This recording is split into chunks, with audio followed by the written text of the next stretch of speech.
याद रखिएगा जब इस तरह की आप सुटेबल वर्ब की एक्टिविटी होती है तो उसमें कोशिश कीजिए कि आप किसी कीवर्ड को तलाश कीजिए, किसी ऐसे वर्ड को जो इंडिकेट करे कि आपने कौन सा वर्ब यूज करना है।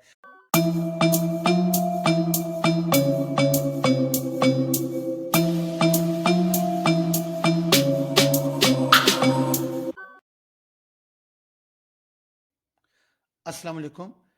अगर आपने अभी तक इस चैनल को सब्सक्राइब नहीं किया तो प्लीज इसे सब्सक्राइब कीजिए, लाइक कीजिए और शेयर कीजिए। हमारा आज का टॉपिक है unit 1 the saviour of mankind exercise. हमने लास्ट लेक्चर में पंजाब टेक्स्ट बुक बोर्ड का जो यूनिट 1 है इसके difficult words with contextual meanings देखे थे। आज हम पंजाब टेक्स्ट बुक बोर्ड के यूनिट 1 की एक्सरसाइज को देखते हैं। तो सबसे पहले हम वोकैबुलरी पार्ट जो है इसको देखते हैं। Part A, right the contextual meanings of the following words. तो इस क्वेश्चन के साथ जो वर्ड्स दिए गए हैं हम ऑलरेडी उन तमाम को डिस्कस कर चुके हैं अपने लास्ट लेक्चर में। Difficult words with contextual meanings, तो काइंडली आप उस लेक्चर को देखिए, उसमें इस पार्ट से रिलेटेड जितने भी वर्ड्स हैं उन तमाम के मीनिंग्स वहां दे दिए गए हैं। We move to part B, match column A with B to find the meanings of the words. तो आपने कॉलम ए और कॉलम बी को मैच करना है। charm, charm means attraction. next is compose, compose means हमने lecture में देखा था कंटेक्चुअल मीनिंग्स में कंपोज का मतलब है टू कलेक्ट, तो यहां कंपोज का मतलब होगा right. Civilisation, civilisation column B में अगर आप देखें तो ये कल्चर है। उसके बाद फेथ, फेथ का यहां होगा बिलीफ। इरेडिकेट, इरेडिकेट का होगा एलिमिनेट, टू रूट आउट या रिमूव भी आप कर सकते हैं। Next eloquent, eloquent means fluent. Bestowed with, bestowed with means to confer as a gift, होना तो चाहिए कॉन्फर्ड एज अ गिफ्ट, लेकिन इन्होंने चूंकि लिखा है to confer as a gift तो हम इसी को ले लेते हैं, to confer as a gift. Next demolish, demolish का मतलब है तबाह कर देना, destroy. Proselytizing, proselytizing means preaching. Everlasting, everlasting column B में होगा नेवर एंडिंग। एम्बॉडीमेंट हमने देखा था इपिटमी, परफेक्ट एग्जांपल या फिर लिविंग एग्जांपल, यहां लिविंग एग्जांपल है। क्योस, क्योस का यहां मीनिंग होगा कंफ्यूजन। वर्ज, वर्ज का होगा एज। वंडर, वंडर का जो कॉलम बी में वर्ड है वो है surprise. And dignity is pride. तो कोशिश कीजिए कि आप पहले इसको खुद अटेम्प्ट कीजिए, उसके बाद जो है आप इसके साथ मैच कीजिए। नेक्स्ट पार्ट देखते हैं, use the following words in sentences. तो आप बुक में देखिएगा वहां कुछ वर्ड्स दिए हैं जिनके आपने सेंटेंसेस लिखने हैं। यहां मैंने सैंपल सेंटेंसेस लिखे हैं, जरूरी नहीं कि आप इन तमाम को कॉपी करें, कोशिश कीजिए कि आप खुद से इन सेंटेंसेस को बनाइए। इनके मीनिंग भी मैं आपको बता देता हूं। सेंचुरी, सेंचुरी का मतलब है सदी। They have lived there for centuries, तो यहां मतलब ये नहीं है कि वो एक सदी से रह रहे हैं या सदियों से वो यहां रह चुके हैं, इसका मतलब है फॉर अ लॉन्ग टाइम। तो सेंचुरी का मतलब फॉर अ लॉन्ग टाइम भी हो सकता है। कॉन्क्वेस्ट, कॉन्क्वेस्ट मीन्स फतह, victory. The army made many conquest in the east, conquest यहां नाउन है। Influential means Ba'asar, he is one of the most influential figures in local politics. Determination, determination means azm, he has a great determination to succeed. Delegation, delegation means wafat, a group of representatives हमने देखा था। A delegation from Spain has arrived for a month, तो अगर आप इसको single entity लेते हैं तो हैज, और अगर आप इसको आप अलग से लेते हैं तो फिर हैव, तो दोनों आप यहां यूज कर सकते हैं। क्वाइटली, क्वाइटली मीन्स खामोशी से। I slip quietly out of the back door. Urge, urge means ख्वाहिश, अ स्ट्रॉन्ग डिजायर हमने देखा था। He felt a sudden urge to smash the teapot against the wall. Ignorance हमने देखा था darkness, तो यहां होगा ला इल्मी या जहालत, आप इनमें से कोई भी मीनिंग ले सकते हैं। These attitudes are based on ignorance and fear. तो कोशिश कीजिए इन वर्ड्स के मीनिंग को देखकर या इनको याद करके खुद से सेंटेंसेस बनाने की कोशिश कीजिए। नेक्स्ट पार्ट है, एड अप्रोप्रिएट प्रीफिक्सेस और suffixes to the following root words to make other words. अब यहां हम देखते हैं इसके हवाले से कुछ चीजें कि ये क्या है। सबसे पहले हम इस पार्ट को अटेम्प्ट करने से पहले हम देखेंगे ये जो टर्मिनोलॉजी क्वेश्चन में यूज की है इसको देखेंगे। प्रीफिक्स, प्रीफिक्स क्या होता है?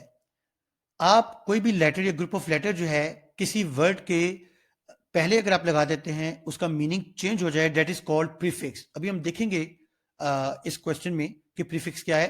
फिर उसके बाद सफिक्स, सफिक्स क्या है? एक लेटर या ग्रुप ऑफ लेटर आप किसी वर्ड के बाद में लगा दें तो उसको सफिक्स कहेंगे।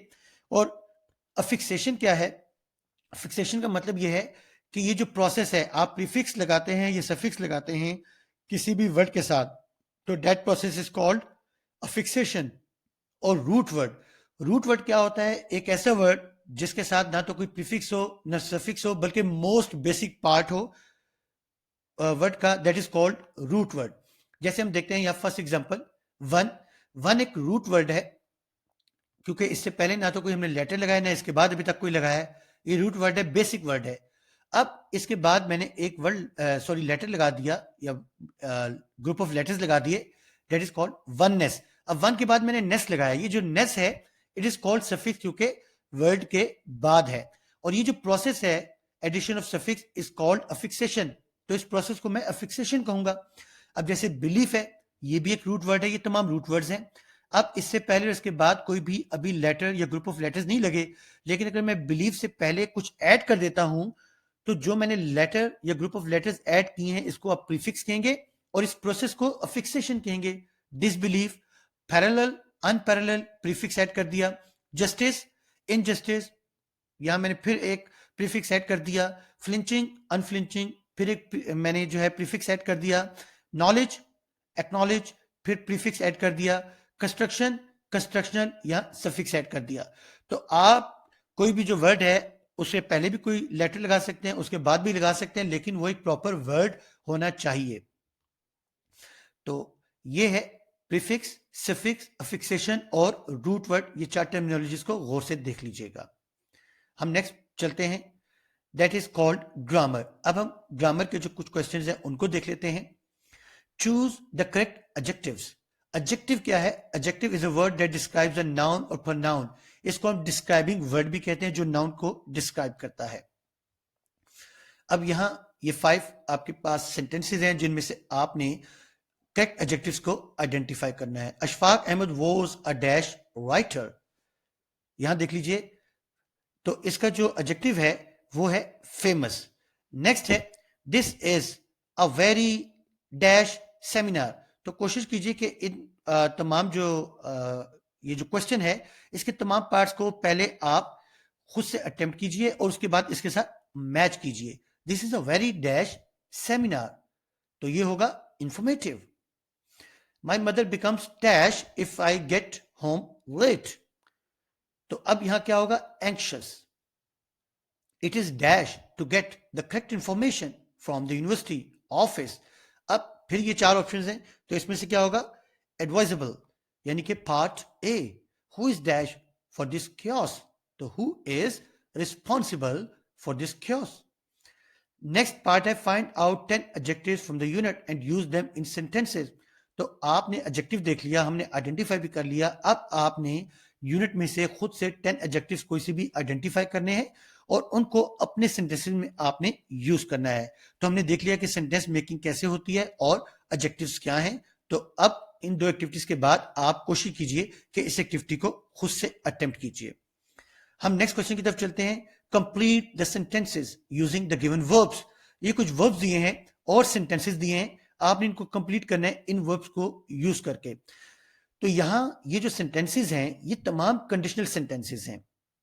हम देखते हैं कि कंडीशनल सेंटेंसेस की 4 टाइप्स होती हैं, लेकिन हम यहां उसकी एक टाइप की बात करें, that is called open condition. असल में कंडीशनल सेंटेंसेस की अगर आप बात करें, 0 कंडीशनल्स हैं, टाइप 1, टाइप 2, टाइप 3। तो आपकी जो टेक्स्ट बुक है उसमें टाइप 1 से 0 कंडीशनल इस बुक में नहीं है, इसलिए टाइप 1 उन्होंने यहां दी है यूनिट 1 में, तो हम टाइप 1 को देख रहे हैं। Type 1 is also called an open condition. This usually refers to a future event. इसमें क्या होता है? फ्यूचर इवेंट के बारे में बात करते हैं जो कि कंडीशनल होता है और दूसरे फ्यूचर इवेंट में डिपेंड करता है। यानी कि अगर एक काम होगा तो दूसरा होगा, अगर एक काम नहीं होगा तो फिर दूसरा भी नहीं होगा। That is called conditional type 1। इसका स्ट्रक्चर हम देखते हैं। इसका स्ट्रक्चर क्या है? इसका स्ट्रक्चर है कि इफ क्लॉज में आप प्रेजेंट टेंस यूज करते हैं और जो दूसरी क्लॉज है उसमें हम विल, मे या कैन यूज करते हैं, और ये जो है ये एक्टिव का स्ट्रक्चर है। पैसिव में ये will be, may be, can be, तो ये पैसिव का स्ट्रक्चर। अभी हम बात करें एक्टिव स्ट्रक्चर की, क्योंकि यहां एक्टिव स्ट्रक्चर्स यूज हुए हैं। तो इफ क्लॉज में आप प्रेजेंट टेंस यूज करेंगे। कंडीशनल टाइप 1 में याद रखिएगा दो जो है क्लॉजेज होती हैं। एक होती है इफ क्लॉज, यानी कि ये कंडीशनल क्लॉज भी होती है, और दूसरी होती है रीजन, सॉरी ये जो दूसरा ये है रिजल्ट। तो ये होगा कंडीशनल क्लॉज और ये होगा रिजल्ट। तो ये कंडीशन और ये रिजल्ट, जो रिजल्ट होता है ये इंडिपेंडेंट क्लॉज होती है। बहरहाल हम इसको डिस्कस कर चुके हैं कंडीशनल सेंटेंसेस में। आप उस कंडीशनल सेंटेंसेस के लेक्चर को देख लीजिएगा, वहां मैंने कंडीशनल जो सेंटेंसेस हैं उनकी तमाम टाइप्स को डिस्कस किया है डिटेल में विद द एग्जांपल्स। तो यहां हम उसको डिटेल में नहीं देख रहे, इसके एक एग्जांपल हम देख लेते हैं। If I am late I will call you. तो यहां देखिए इफ क्लॉज में आपने प्रेजेंट टेंस यूज किया और दूसरी क्लॉज में आपने विल, मे या कैन, जो कि एक्टिव वॉइस है। अब हम फर्स्ट सेंटेंस देखते हैं। If I see Aslam I dash him to dinner tomorrow. तो क्या होना चाहिए? इनवाइट। कोशिश कीजिए, पहले खुद से अटेम्प्ट कीजिए, बाद में इसके साथ इसको मैच कीजिए। If I dash out I turn off the TV. तो if I go out. If you dash tricks, if you play tricks on people, they will not trust you again. If the farmer dash all his kiwi fruit in the market, he will be very pleased. तो यहां क्या है? If the farmer sells, यहां देख लीजिए जो मैंने आपको बताया था कि if क्लॉज में प्रेजेंट है, तो दूसरी क्लॉज में will, may और can, जो कि एक्टिव का स्ट्रक्चर है। अगर पैसिव होगा तो मैंने आपको बताया था कि will be यूज होगा, तो यहां ये इसने पैसिव स्ट्रक्चर यूज किया है। I'll dash you with your homework if I can. I'll help you. I'll dash you ride my bike if you like. Allow. Will you dash this basket to Auntie Sophie if you see her? Will you give? If we dash, we will catch the bus if we hurry. Will you dash me if you are going to be late? Will you inform me if you are going to be late? If he works hard, he will dash the competition, win the competition. तो ये तमाम conditional sentences हैं, और ये मैंने आपको बता दिया ये पैसिव स्ट्रक्चर है। बाकी तमाम जो सेंटेंसेस हैं उनमें एक्टिव स्ट्रक्चर यूज किया है, और ये स्ट्रक्चर है कंडीशनल टाइप 1 का। कंडीशनल सेंटेंसेस को आप डिटेल में देख सकते हैं मेरे कंडीशनल सेंटेंस जो लेक्चर है उसमें। नेक्स्ट है put the suitable verbs in the given blanks. तो आपके पास 5 सेंटेंसेस हैं जिनमें आपने ब्लैंक्स को फिल करना है। तो याद रखिएगा जब इस तरह की आप सुटेबल वर्ब की एक्टिविटी होती है तो उसमें कोशिश कीजिए कि आप किसी कीवर्ड को तलाश कीजिए, किसी ऐसे वर्ड को जो इंडिकेट करे कि आपने कौन सा वर्ब यूज करना है। तो मैंने तमाम सेंटेंसेस में इन तमाम को हाईलाइट कर दिया, यानी कि रेड कलर में कर दिया, जो हमें बता रहे हैं कि हमें कौन सा टेंस यूज करना चाहिए। जैसे सिंस 1970।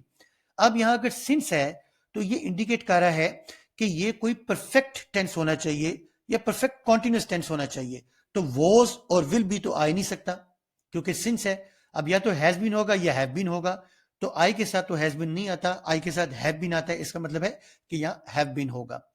अब देखिए ही डैश हियर यस्टरडे। यस्टरडे कहते हैं पास्ट को। अब इस पास्ट के लिहाज से हम देखते हैं विल कम, ये तो फ्यूचर है। कम प्रेजेंट है, ये दो तो नहीं आ सकते। केम पास्ट है, ये पॉसिबल है। हैज कम, अगेन ये प्रेजेंट परफेक्ट है, प्रेजेंट टेंस है। तो इसका मतलब है यस्टरडे इंडिकेट कर रहा है पास्ट टेंस, तो पास्ट का तो हमारे पास वर्ब भी एक है जो कि केम है। If you dash I shall be available. Shall be अब ये इंडिकेट कर रहा है आई शैल बी अवेलेबल। यहां ये आपको बता रहा है कि आपने कंडीशनल सेंटेंस की तरफ मूव करना है जो कि टाइप 1 है। हमने वहां देखा था कि सेकंड क्लॉज में विल, मे या कैन, तो विल की जगह शेल भी लग सकता है। जाहिर बात है कि आई और वी के साथ शेल लगता है। तो अब ये पैसिव स्ट्रक्चर है, तो इसका मतलब है कि यहां तो आ गया विल या शेल, और यहां प्रेजेंट टेंस होना चाहिए। तो इफ यू, यहां प्रेजेंट टेंस विल कम, ये तो रॉन्ग है। कंडीशनल टाइप 1 में विल कम तो होता ही नहीं। यहां इफ क्लॉज में होता ही प्रेजेंट टेंस है। हैव कम परफेक्ट है, केम पास्ट है, तो यहां कम होना चाहिए। He dash take the examination next year. अब नेक्स्ट ईयर बता रहा है कि फ्यूचर होना चाहिए। अब ये चारों फ्यूचर के हैं। हम देखते हैं विल हैव अगर हम लगाएं तो हैव बताता है कि थर्ड फॉर्म ऑफ वर्ब होनी चाहिए, ये तो टेक है, टेकन होना चाहिए। विल हैव तो क्रॉस हो गया। Will first form of verb लेता है, ये आ सकता है। विल बी अगर होगा तो ये तो कॉन्टिन्यूस फॉर्म में यूज होता है। विल बी टेकिंग होना चाहिए, तो इसका मतलब ये है कि ये भी क्रॉस हो गया। विल हैव और विल बी दोनों नहीं आ सकते। शेल टेक, बिल्कुल शेल भी आ सकता है, और ही के साथ तो विल लगता है, आई और वी के साथ शेल लगता है, तो उसका मतलब है he will take the examination next year. He dash to us tomorrow, अब टुमारो है तो ये फ्यूचर को इंडिकेट कर रहा है, इसका मतलब है फ्यूचर टेंस होना चाहिए। कम्स प्रेजेंट है, ये तो क्रॉस कर दिया। विल कम फ्यूचर है, ये आ सकता है। केम पास्ट है, ये भी क्रॉस हो गया। हैड कम पास्ट परफेक्ट है, ये भी क्रॉस हो गया। तो जब ये तीनों क्रॉस हो गए तो टुमारो हमें बता रहा है कि विल कम आना चाहिए।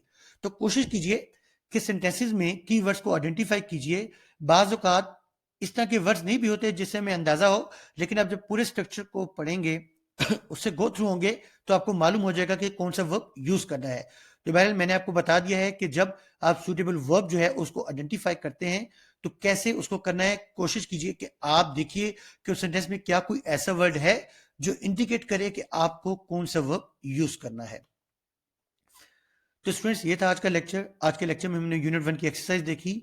उम्मीद है कि एक्सरसाइज आपने समझ ली होगी। इसके वजह से कोई क्वेश्चन नहीं होना चाहिए, लेकिन फिर भी अगर आपको किसी जगह कोई कंफ्यूजन हो तो आप मुझे कमेंट सेक्शन में क्वेश्चन कर सकते हैं। ये स्लाइड पर दिए गए व्हाट्सएप नंबर पर कांटेक्ट कर सकते हैं। Okay students, take care.